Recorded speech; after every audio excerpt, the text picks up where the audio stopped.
Time, the most valuable asset on earth, but also the most wasted. Now, I'm up to my head right now with all of the discussions I've had with people today regarding time. A person come up to me today after I just had a little bit of a failure with my business. I missed a big deal, and my company didn't perform. Is all I can say. And he told me, you got more time. Don't worry about it. You can always find another deal. Well, you got more time maybe, but I don't know how much time I have left. You know what I mean?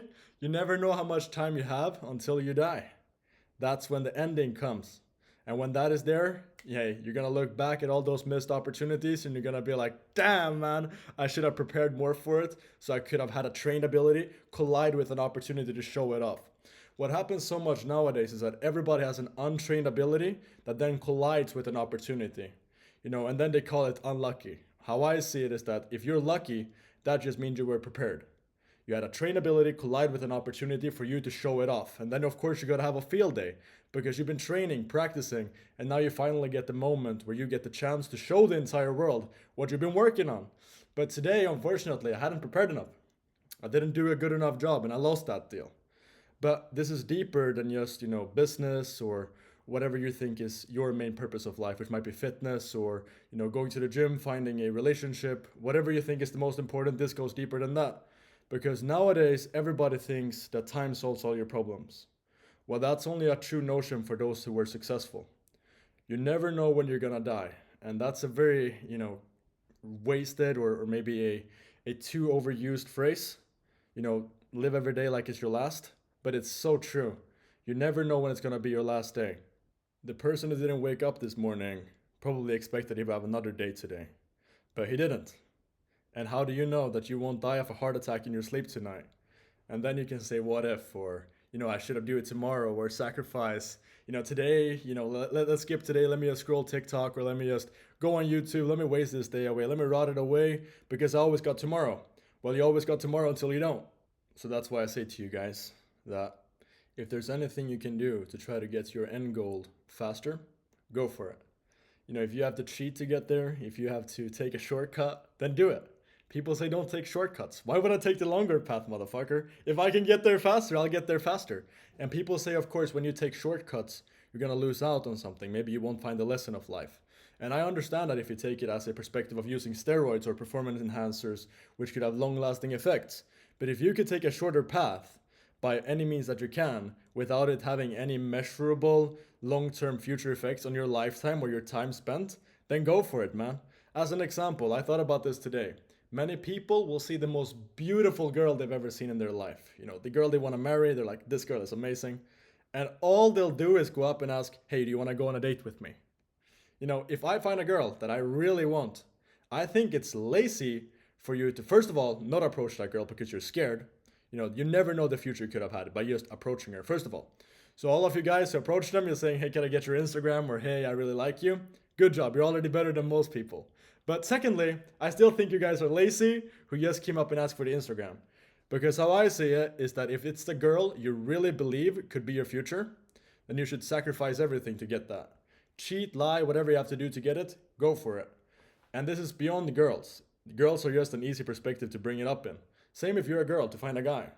If you think it's someone that's good and worth it, book the flight ticket. Go wherever she is. Go wherever he is. Sacrifice today. Maybe buy flowers. Go pick it up. Learn where she likes to go. Go there yourself. Make your own luck, guys. Make your own luck. If you can prepare her, learn what she likes to read. Learn what she likes to do. Do the same things. Maybe you'll find her there. Then go for it. Don't just go up and ask for the Instagram. Your success rates are like 1 in 10. If you can just increase that by 10%, that's massive because you only have so little time. So if you don't get that girl, which could have been your entire future, then maybe you would have spent an entire lifetime if you put in a little bit of extra effort, and now you won't be able to spend any time with her.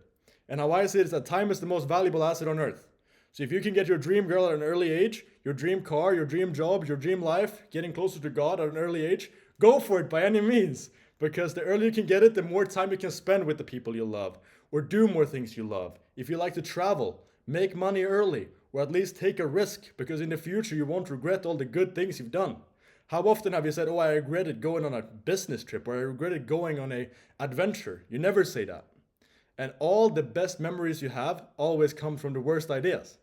So try to do something fun. How often do you remember your Friday, where you just stayed at home, listening to a little bit of music, and then did nothing more, fell asleep, and then woke up the next day. You won't remember that day, guys. But as an example from my own story, when I went with my friend to Mount Fuji during winter time when everything was closed, all we had was gymnastic shoes and just t-shirts because we was hot during daytime. Then we figured out when we were at the top of Mount Fuji at 3 a.m. in the nighttime walking 100,000 steps that, hey, maybe we should have brought a winter jacket, or maybe we should have brought something to eat. That's a memory I remember. I still get haunted by that, and it's something that I'm very precious about. And it didn't come out by having a good idea, by saying, well, maybe we should buy winter gear, maybe we should buy a jacket.